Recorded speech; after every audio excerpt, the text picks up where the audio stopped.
Hiya guys and girls, ladies and gentlemen, and all beautiful souls of planet Earth. I'm Sean Hills and this is A Soul's Experience, a channel dedicated to helping the human race remember who we really are. This is a very special episode. Over the weekend, during meditation, I received a beautiful, if not bit cryptic, message from Christ for the whole of humanity for this time right now.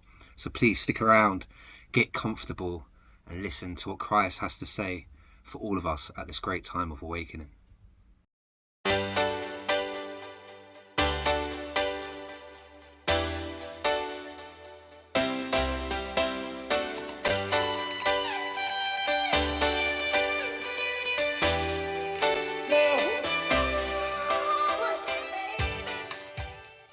So hi you guys, hope you're all okay. If you're new, my name's Sean. I'm an empath, intuitive and remote viewer, which basically means I can pick up the energy of people, the energy of the planet itself, plants, animals, potential events of the future. I receive visions and just all that good, beautiful stuff about being a human being, because I'm trying to break the stereotype, trying to break the mold of what it means to be spiritual on this channel. So let me tell you something.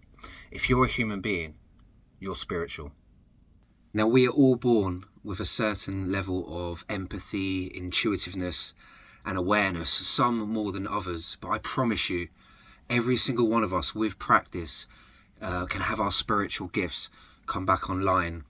I've always been intuitive and, really empathetic. I can really just tell when someone's hurting, if someone's happy. And likewise, if you're an empath yourself, you can affect those around you. Your energy field seems to just be a bit wider than most other people's. You can pick up danger before it even happens, and it can keep you safe in this chaotic world.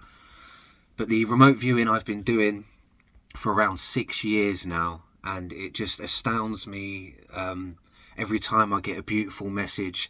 And I have to, with a lot of these visions that I get, I have to go and do a bit of research. Why was I being shown this? Why was I being shown that? Because every image, every colour has a meaning. There is no coincidence, no accident in this spirit world. So when I'm connecting to spirit, I have to trust what I see, what I hear. And then afterwards, I have to sit with it, really do some more focus, some more concentration, and basically a lot of research and just find out what I was being shown. So I'm going to go into it. First part of the vision that I had during meditation was very, very clear. So what I done is just set my intention. I wanted to contact Christ. I've been contacting family members recently. I contacted my mum last time, which was absolutely beautiful. I got a beautiful message from my mum who passed 24 years ago now.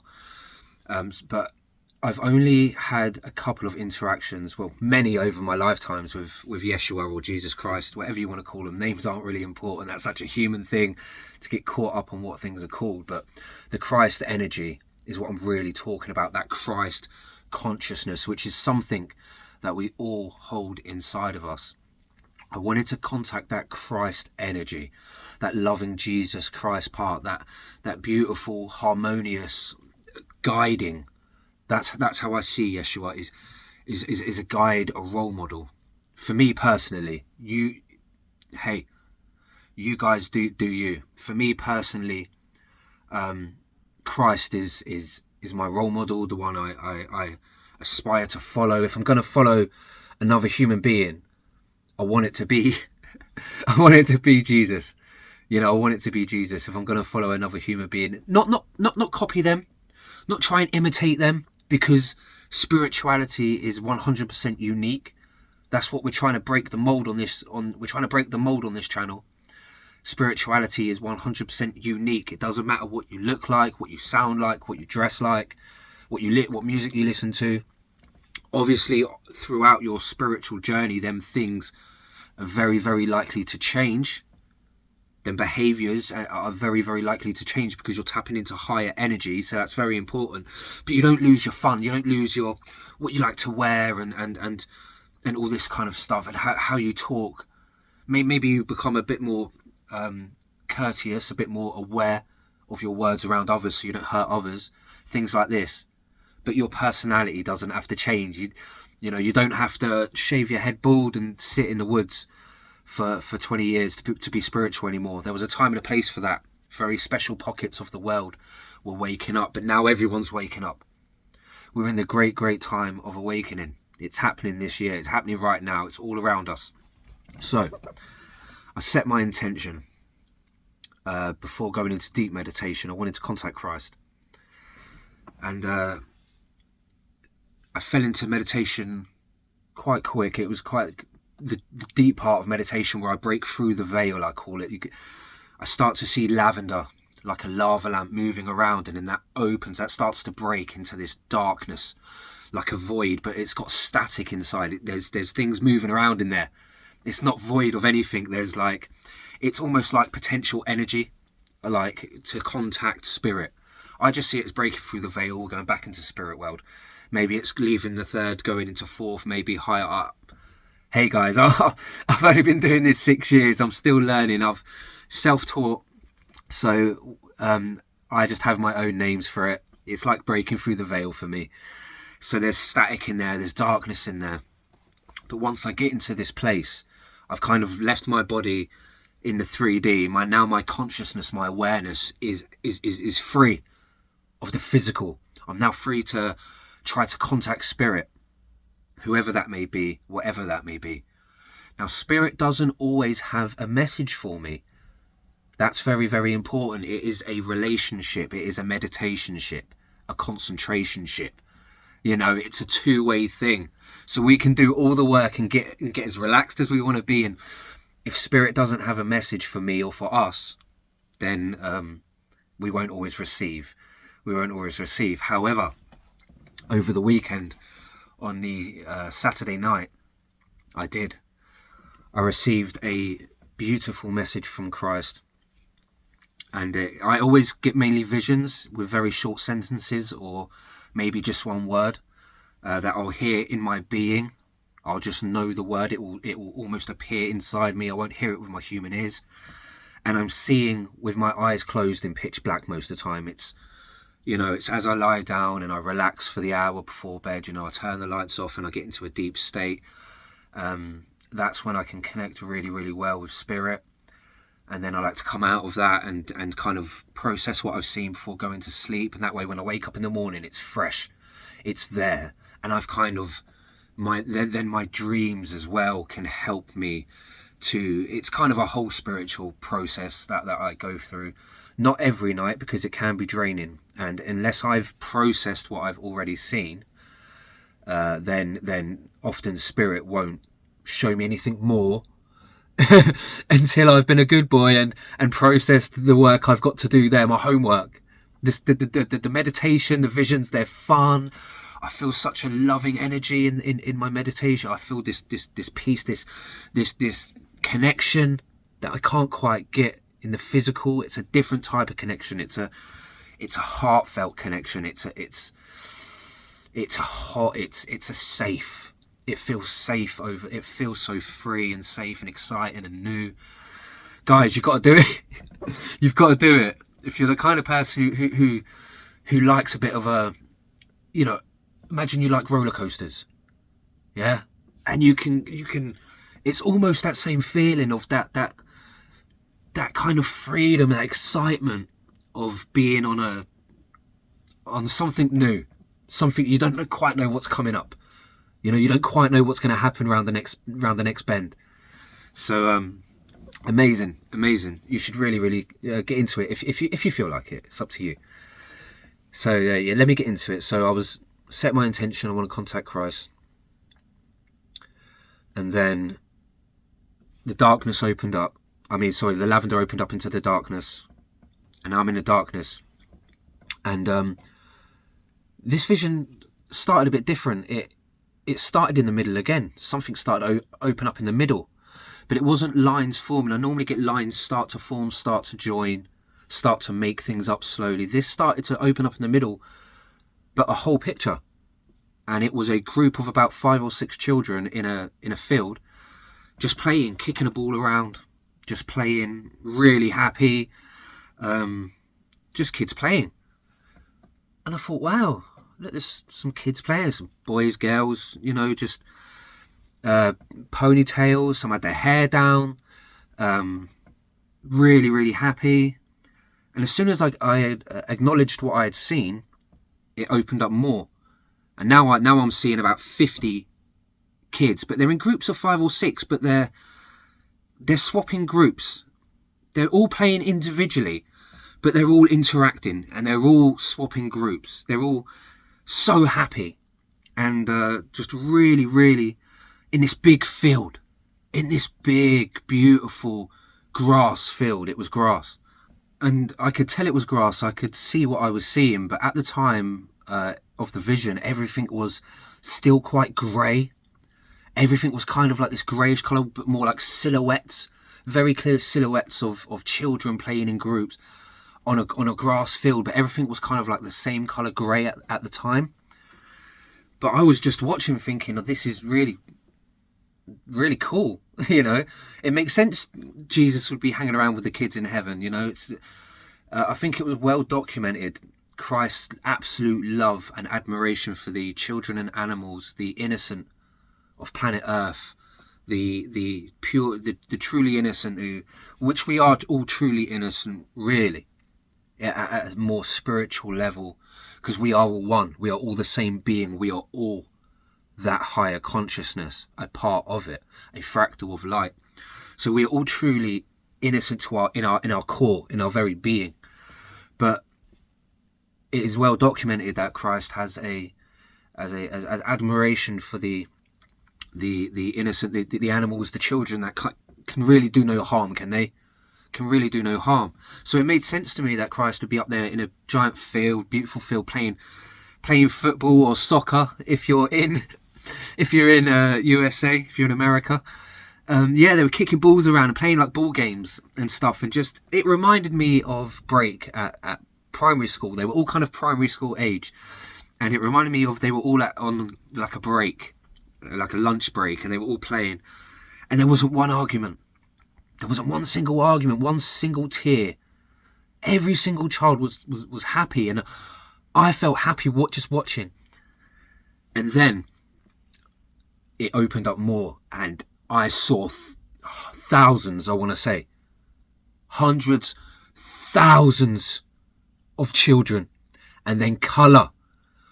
The grass went bright green.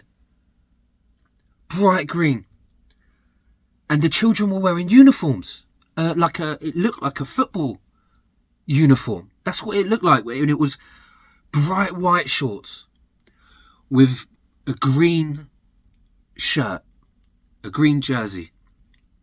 And the green shirt was the exact same tone, same colour, green as the grass. The exact. Now, the bodies of the children, they didn't have skin colour, they stayed this kind of opaque grey, a lightish grey silhouette colour. But I could see that all the different shapes of their hair, the shapes of the bodies, but they were all happy, and you could feel the thousands of children interacting without a single argument, without a single disagreement, without anyone, no tears. And anyone who's got children knows there's tears every single day, nearly. There's tears every single day, nearly. So could you imagine? I was looking, and that's when I was like, in my mind, I was like, wow, what a sight. I could see, as far as the eye could see, happiness, pure innocence, happiness, children playing, ball games, skipping, laughing, hopscotch, jumping, jump rope, cartwheels. They were just thousands of them playing all together nicely, and all wearing these bright white shorts and this kind of grass green coloured, bright in your face green, that kind of when you see a really nice cut lawn, a cut garden, and it just stands out, that green. It was that colour green, and the grass was the same colour green. And I found out this was actually really important later on. And then as I'm taken back by this sight, and I had the feeling Christ was to the left of me. I couldn't see I couldn't see Christ. His energy was to the left, like he was on the sidelines of the world's biggest football pitch, and everyone's playing, and he's on the sideline just watching where I was, just to the left of me. And I couldn't see Christ, but I felt this love, this happiness, this joy. And I understood in that moment what joy was. I understood in that moment what joy was. And I heard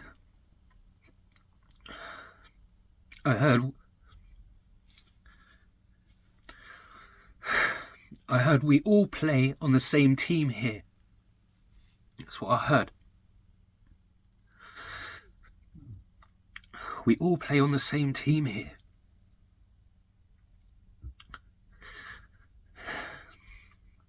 And it reminded me of the earth that we all want to see. It was so beautiful to see how thousands, not even rational adults but children, could all get along and play with each other. No arguments, no tears.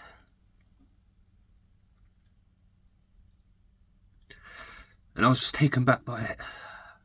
I was taken back by the beauty of it, the pure joy of it. Jesus was showing me, I knew in that moment, Jesus was showing me what he wants for us down here, and how this earth could be if we could all just play on the same team. You know, if we could all just get along, you know. And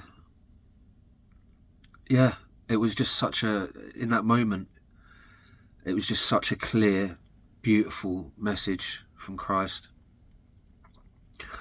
that they all play on the same team, where Jesus is, where the children play. You know, they realised the uniform represented that even though all the children looked different, and they were all different, you could tell every single child had their own unique personality. They weren't all clones of each other. They weren't all robots. They were unique individual children. Each one of the thousands was each its own energy, its own uniqueness. But it had grace. Each child had grace. It had understanding for the child next to it. It had empathy for the child next to it. If a child wanted to come to that group and play, it was welcomed. And if a child wanted to leave and play with another group, it was welcomed. There was no arguing about, you're our friend. No, you're our friend. It was every child wanted to experience each other's love, each other's happiness. And it's something I've never seen before. I've never seen that level of just acceptance. Nobody was turned away. And that's why it makes me emotional. Because every single one of us in our lives at some point have been turned away for no reason, other than that someone else just didn't like us. And it hurts, doesn't it? To just be turned away. And you ain't done nothing wrong. You've just been you. And just being you wasn't good enough. I'm here to tell you that it doesn't have to be that way. And we're going to talk about the colours of the vision in a second. I want to talk about the next part of the vision really quickly. I was then shown something completely different. I was then taken from this beautiful scene where I had my jaw. It felt, you know, when you're in spirit, you don't lose all your physical senses in a sense. You know, I had my mouth wide open in awe of what I was seeing. That's how it felt. Like I was just like, wow. And then that faded away. And I was taken to the inside of an aeroplane. And I was sat in the right-hand side of the plane in a seat. I was a passenger in a seat. And I looked to the left of me. There's a commotion going on. About 2 seats away on the left-hand side of the plane. there's commotion going on. And so I look over my left-hand shoulder, and there's a big muscly man in a tank top. He's got this short back and sides with this little spiky kind of blondie, strawberry blondie kind of hair. Spiky on top, strawberry blonde kind of hair in like a grey tank top. Really muscly. Really, definitely on roids. Definitely on steroids. He's real big. And he's freaking out. He's like, get me off this plane, but we're already in the air. The plane's already flying. We've already been on the flight, feels like half hour, 45 minutes, like we're right up there. So you can't just get off the plane. And he's punching the ceiling, he's punching the luggage compartment, he's even hitting the side of the windows, he's punching the chair in front. And all these people jump up and start grabbing his arms, and there's a woman with curly blonde hair. She's a flight attendant. She's got these diamond earrings in. She's got curly blonde hair, and she's trying to calm the man down, and there's all the other passengers are trying to grab his arms. And he's really big, he's really tall, he's like 6'4", 6'5", and he's elbowing people off and just hitting everything around him. He's freaking out. Big muscly guy, he's just freaking out. And he can't get out the plane. He can't get out the plane. He feels trapped. And when he realises that he doesn't have control of the situation, that he cannot, that if he's to break a window, if he's to rip open a door, he's going to die. He's going to kill everyone. He's going to crash the plane. Once he kind of realises this situation, he just breaks down into tears. He breaks down. He falls into his chair. And he puts his head in his hands, and he sobs like a baby, like a baby. And I'm just watching this like, whoa, It was really physical this one. Like I felt like I was sat in the plane, and like I was in a plane. And it felt like I was real, like right there. And I didn't interact with the guy. I didn't even try and interact. I was there to observe.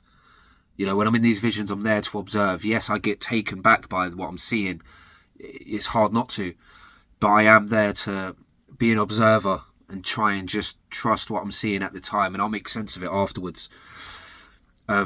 So from this beautiful scene of thousands of children playing cooperating to a big muscly man in a tank top with spiky strawberry blonde hair trying to tear a plane apart and then breaking down, sobbing like it's the first time he had cried in 20 years. That kind of was just completely random. And so, yeah, this is where I have to trust what I'm seeing at the time. And that was it. It kind of got to that point where he cried. And I watched him cry for probably 10, 15 seconds. Just watched him burst out and cry. And then that's what Christ had for me. So with all that information I was given, the first one was kind of obvious, except the colours. We're going to have a look at what the colours meant. And the second one, I really had to go do a bit of research, what I was kind of seeing. But I found some really, really interesting, beautiful stuff that is really, really poignant and appropriate for this time of awakening for mankind. So it really made a lot of sense. It really made so much sense. And the colours they were really poignant as well. So let's dive into that now. Hey,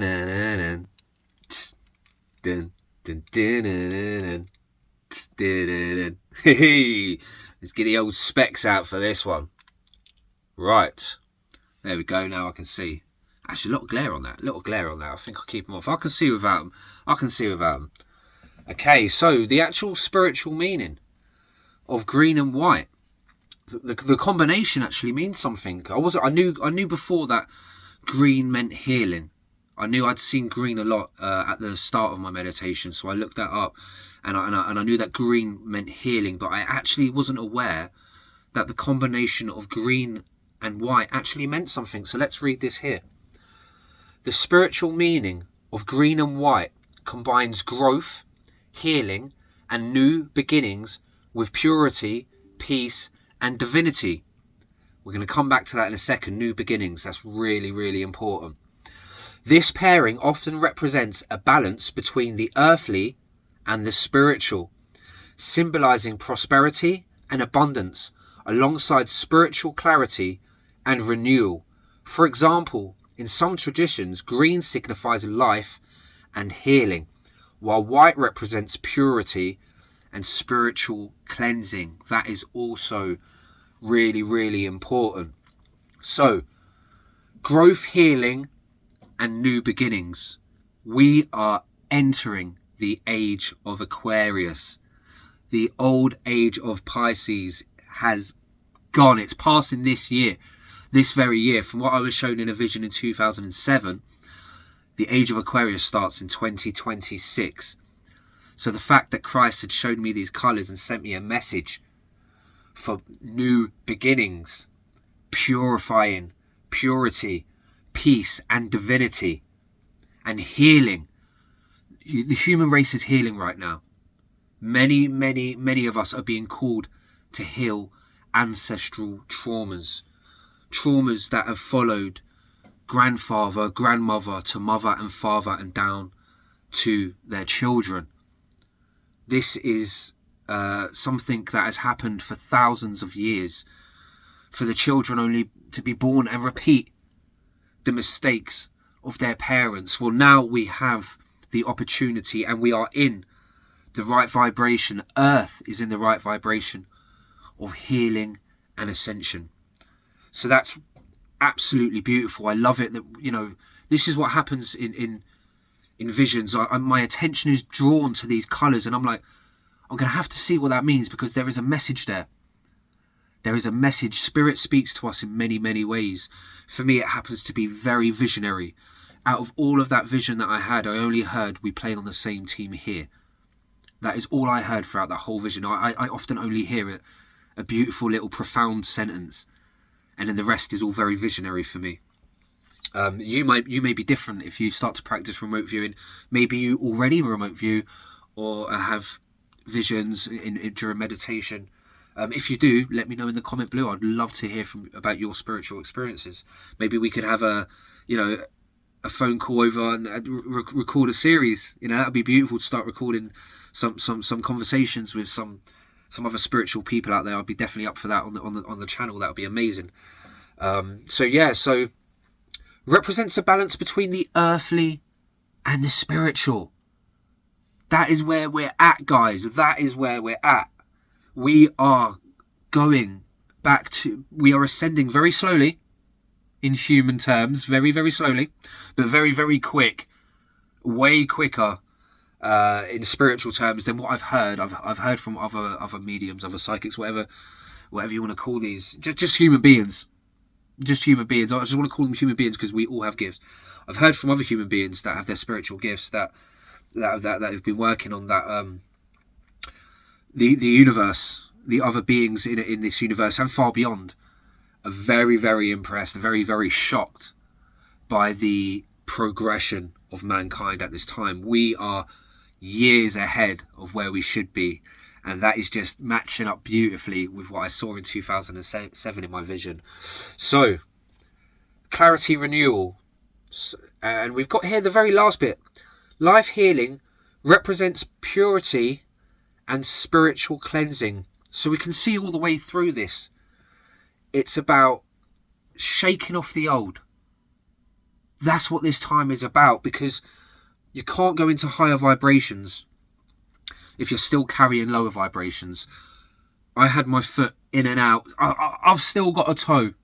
None of us are perfect. I've got a toe in the lower vibration. Maybe a few toes. I might have a foot in. 1 foot. I could have 2 feet. No. But we all have days. There are days where I'm diving headfirst into them lower vibrations. I'm human. We're human beings. We are range of emotion. There are days where I'm definitely feeling, but it's where we live. Where do you live? Do you live in a state of potential fear and what's going to happen next? What's going to happen next? Or do you live in a state of trust? I'm just going to trust what happened. What happens next happens next. It's the same words, but it means two different things. Oh, what happens next? Or, what happens next? What happens next? Who knows? That's not for me to worry about. That's not for us to worry about what happens next. We must trust that the universe, if we are in alignment with our true state of being, that the universe has our best intentions for us. So that's the colours. That was the colours, and that was absolutely beautiful. Let's have a look here. I want to have a look at the muscular man on the trapped on the plane, because the fact that he was just so much bigger than anyone else on that plane, I knew that represented something. The alpha male, very stereotypical kind of alpha male type. He seemed, but then later on broke down into a very sort of vulnerable form, which also held meaning. So the strength and power, the muscular man, likely symbolises personal strength. So this is personal strength for all of us. Capability, self-confidence, or leadership role in your life. We are leaving the age of Pisces, which was all about control and blind faith. So it represents the part of you that feels capable and strong enough, or the part of us, to handle challenges. Ego and public self. The body, particularly the front side, which is the part that I was being shown, can represent your social or public self, the part of you that the world sees. A focus on a strong physical form might relate to self-image or how we project ourselves to others. So the first part of the vision was showing me the muscular man trapped. So the muscular man in itself was showing this kind of the ego. To me, it says it down here. It's all a projection of image. How do others see us? How do I see myself? You know, it's all this kind of public self-image and ego. It says it, ego and public self. It's very much looking at the ego. So I was being shown this very kind of egotistical, stereotypical, not saying all men out there, I love lifting weights, look good, feel good. I love health, lifting weights, looking good. But this man was kind of kicking off as if, hey, it's my right to get out of the plane, even if I take down the whole plane with me, even if I kill everyone, I'm going to do it. It was kind of, he was acting like a douchebag, yeah, endangering the lives of everybody else on the plane. So he was very much throwing his weight around. But what about the plane? We could have been trapped in a house. We could have been trapped on a train, in a car. We could have been, trapped anywhere, but it was specifically a plane. So aeroplanes often symbolize a journey towards a goal, aspiration, or higher state of consciousness. Here we go, guys. Freedom versus restriction. That's where we're going. That's what this time of life is about. We are freeing ourselves of that trauma. We are freeing ourselves of that egotistical, let me just be in charge, I'm going to do what I want kind of thing. And we're going into freedom. And freedom, it's really interesting because now when I think about it, yeah, I saw a lot of happiness and joy when the children were playing, but the freedom, a field that was, a playing field that was beyond, far as the eye can see, beyond the eye could see, with the freedom. No fences, no bars, no houses, no buildings, just a grass, the freedom. That's very interesting. The freedom. The core conflict is between the inherent freedom associated with flight and the feeling of being trapped. Wow, isn't that cool? Isn't that awesome? Flight, the feeling of being trapped. He felt trapped. The guy felt trapped. He did. The guy felt trapped. But obviously you're flying, so you should feel free. Because what's more free than flight? What's more free than flight? But yet the man was trapped. So that's so cool that it even says it right here. When I looked up, trapped in a plane. Spiritual meaning, trapped in a plane. What could that mean? The fact it brought up higher state of consciousness. Every single thing. And it wasn't like I had to look through 20, 30, 40, 50 things. When I search, always the first thing that pops up is the message that I need to hear, is part of what I need to hear. Always, 100%. I never have to do a second search. I never have to try and find things that fit the video, try and find things that fit the vision. The first thing that pops up is always associated with what I've seen. And it's beautiful. It's beautiful. That's when you know you're in alignment with spirit, with who you truly are. That's when you know, when the first thing pops up. Boom. Then you do a search. What about a muscular man crying? Boom. The first thing I saw. So we can see here, higher state of consciousness. Heading from restriction, which is where mankind, let's be honest, mankind has been in restriction. And there are still entities on this planet, let's just be honest, I'm not going to lie to you guys, I'm not going to sugarcoat it. There are still entities on this planet that would love nothing more than to restrict the human being from who we truly are. But not on this channel. Not on this channel, let me tell you. I am just a small pinprick in the leg, in the thigh. I'm a small pinprick in the thigh of the grand control system. I'm just a pinprick. But there's thousands of us now, if not millions of us now, that are pinpricking away at the body of the control system. And each pinprick pokes away the darkness and allows in a little bit more light. Just allows in that little bit more light. So we are heading from restriction to freedom. It's beautiful. Isn't that beautiful? The core conflict is between the inherent freedom associated with flight and the feeling of being trapped. So what was the crying about? Let's take a look at that now. The crying represents an emotional release. Straight away. Beautiful. Purging of past trauma. Or the acknowledgement of deep unexpressed feelings that have been hidden or stored in the body. By the body this time, I'm talking about the human race. Guys, oh my God. For a muscular man, this can highlight a release of pent-up emotions or the challenging of the challenge of societal expectations around masculinity and vulnerability. You know, a part of this time is the rising of the female energy and allowing ourselves to express ourselves. You know, I'll be honest with you, earlier when I started tearing up, when I remembered, when I was thinking about the message and the love and the joy that I was feeling during meditation, when I started welling up and, you know, I just wanted to, I was going to turn the camera off, cut it out, do it again, you know. And I thought, no, this is real, you know. It's real. This is part of it. This is part of feeling vulnerable. This is part of allowing that feminine energy in, is to really feel them emotions. You know, allow ourselves to cry if we need to cry. And I wasn't crying because I was upset. They were tears of pure love from the message from Christ. I mean, it's hard when you get a message from the other side and you feel that amount of love. Not to the human body, the central nervous system gets overwhelmed by the amount of energy and love that we can hold. And so we react physically. Tears start to fall from our eyes. So the top bit, crying represents an emotional release, purging of past trauma, and acknowledgement of deep unexpressed feelings. This is where we're at again, guys. The human race, this is exactly where we're at right now. This is such a beautiful message that I get to share with you. I feel so blessed right now. And you know, I think there's been a lot of confusion recently about what it means to actually be masculine. We're told it's the amount of women you date, or the amount of money or cars, money you have, or the amount of cars you own, how big your house is, you know, or how big your muscles are, is what makes you a man.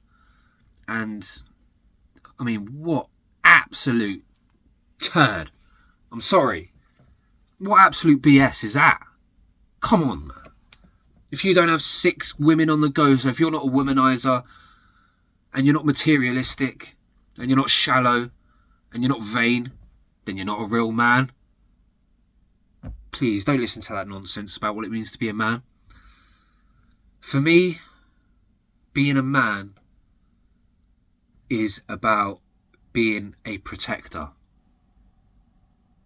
Being a protector of not only a family, and it isn't a physical, like, you know, someone's going to come through the door and hurt the family, you know, I'm just going to jump in there, rah, rah, rah. Yeah, obviously we're going to protect our family physically. But it goes beyond that, and then protecting your family financially. It goes beyond that. It goes way beyond that. It's about when your child, or even a stranger, if you don't have a family, or a friend, or someone you meet on the internet, when they tell you something, we listen. When our children say, "Oh, I'm gonna do this, and I'm gonna be a rocket man," I'm gonna go to the moon. You tell that kid, yeah, you can. You do that. We don't tell them no. We don't kill their dreams. That's what, to me, being a man is. To me, being a man is harnessing the dreams of the young, and allowing them to believe the magic in what they feel, because we are magical, and that magic gets kicked out of us over the years. You can't do that. Be realistic. I was told at 5 years old. Could you imagine telling a 5 years old that you're too dumb to learn how to play guitar? I learned guitar when I was 11, 12 years old. My dad taught me, and turns out I'm actually pretty good at guitar. But I asked my own music teacher when I was 5, how do you play that? And because I was a bit troubled because of my upbringing, I was a bit of a troubled kid, bit of a naughty kid, I was told, you're too dumb to ever learn how to play this, by my own music teacher. But I do forgive you, Mr. Ben. I do forgive you, wherever you are. Nothing but love now. Because it was that, being told I was too dumb, I was like, you wait, you watch. I've now been playing guitar over 30 years. About 30 years, or, well, it must be 27 years. About 27 years I've been playing guitar, something like that, and drums and piano and all sorts. So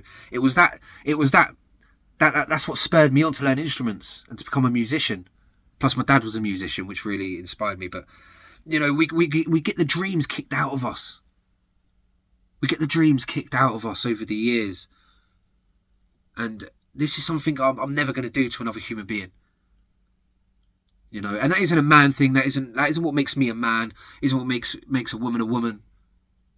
It's what makes a human a human. The real human. The loving human. That, is capable of losing their noggin. I won't swear. Losing their noggin now and again, and getting angry, and someone cuts them up in traffic and nearly makes them crash. Our blood pressure's going to rise. We're reactive beings, right? We're reactive animals while we're in the physical. But we don't live there. We understand that we are more than that. And understanding that this crying man on the plane represents where mankind is at right now. Even lots of the division I see on the planet, what is shown in the news, the division of politics mainly.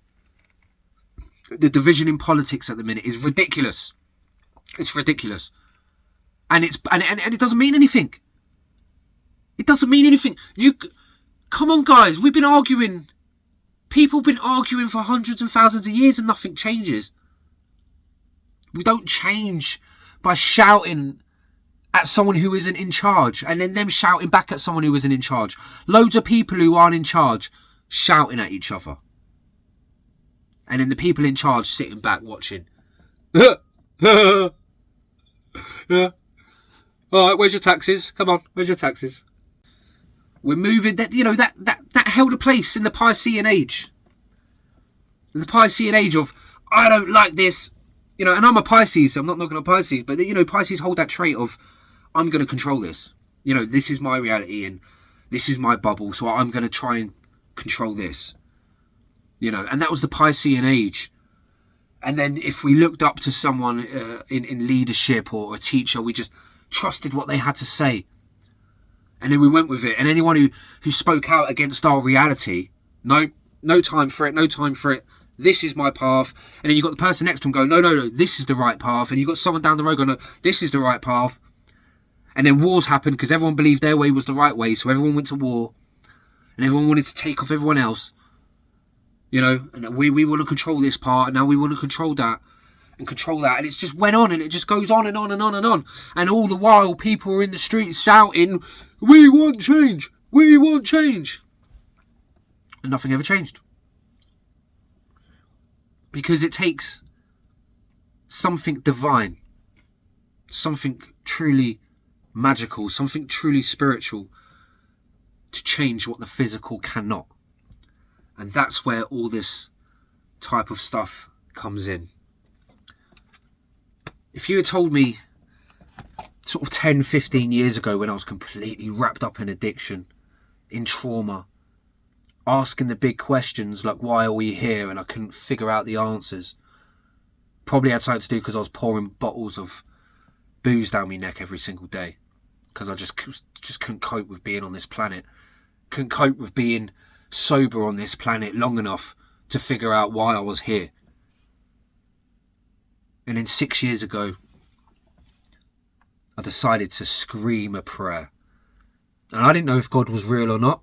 I hadn't started my true spiritual journey yet. Yes, I'd had visions. Yes, I could pick up energy and I could tell, spot danger, and my gut feeling was never wrong. But I just believed humans had a sixth sense, and that's as far as it went. I believed, yeah, humans have six senses because our gut is a sense, because I always pick up gut feelings. And I didn't know not everybody lived like that. I thought humans have six senses, not five. I thought, oh, you know, we'll get a bit older and realise humans have six senses and that'll be normal. Well, now I'm realising we have way more. I'm now realising the human being is so much more capable, because I screamed out a prayer one day and I prayed to God, you heal me or you kill me. And guess what? I'm still here. Over 2 years sober. So even when I started my spiritual journey and I started having amazing spiritual experiences in meditation 6 years ago, 5 years ago, even then, I still couldn't quite give up the booze because addictions run deep. But I've dedicated my life now to helping mankind with this awakening. And how could I do that if I was still running off behind the scenes and living a life in the negative energy? I'm pretty sure I wouldn't be able to have such a beautiful relationship with spirit and get these messages if I was still pouring that poison down my neck. I dare say I wouldn't even be alive. I dare say if I hadn't learnt my lesson by now. I'm 38 years old, guys. 38 years old, and I started drinking at 13. So a long time of pouring that. And if I hadn't learned, I dare say that the universe would have just removed me from this time round and I would have tried again next time. But I learnt my lesson. Thank the good Lord. And I pray to God that I never go back, that I stay strong. But that's what this time is about. These old traumas healing. Truly healing. And moving into a place that we didn't believe was possible. And if we look at the message what Christ had for us, it was all about healing. Letting go of past trauma. Moving in. Letting go of that ego. And allowing the freedom of being uniquely who we truly are to actually come in. You know, not restricting ourselves. You know, and it was all about the connection between the earthly. Remember when he said about the green and the white? The connection between the earthly and the spirit realm. It's all beautifully connected, because we are, like I keep saying, we're in this great time of awakening. Yes, we're still waiting for the catalyst of 2025 to take place. But where human beings are right now, perhaps we don't need it. Perhaps so many of us have woken up that the catalyst doesn't need to take place. Wouldn't that be nice? But, you know, only if spirit would be so rational. But hey ho, who am I to judge spirit when I am merely down here trying to figure it all out like the rest of you guys? Yes, I get a little bit of insight into the spirit world now and again. But I still have to live my life as a human being, and that is very restricting sometimes. And it can feel that way. So I really want to thank all of you guys for watching, and all you returning soul experiences that are part of this beautiful community. Welcome back. I love all you guys, and all you guys that are new to the channel. If you want to become a soul experiencer, all you have to do is hit that subscribe button. You don't even have to like the video if you don't want to, but hit the subscribe button, because there might be a video that you want to like in the future, and we don't want to miss out on that, because we are in a beautiful time. So thank you everybody for being down here on this great time of awakening. It is tough, but it is beautiful. And if there's one thing we like on earth, it's a little bit of beauty. So till next time, look after those around you, your mothers, your fathers, your sisters, your brothers, your uncles, your aunts, the birds, the bees and the trees. But most of all, don't forget to look after yourselves, because if we don't look after ourselves, then we can't give those around us the love that they truly deserve. And then we can't receive the love that we all truly deserve. And I don't want that for none of us. I want all of us to be in that space of love. I want all of us to be in that space of harmony that I saw up there in heaven. And hey, maybe it's called the spirit world and heaven for a reason. Maybe earth is called earth for a reason. Maybe we'll never quite get that level of peace, but I don't know. My heart of hearts tells me that one day we will see heaven on this very earth, and we will be able to reincarnate here and know of the divine by birth, know of who we truly are, and know that we can get along in love and unity, and everything will be all cool, man. Oh my God, I cannot wait. Everything is moving forward, and so nothing to fear and everything to hope for and everything to be joyful for. And I will see you all soon. Till next time, please take care of yourselves. Goodbye for now.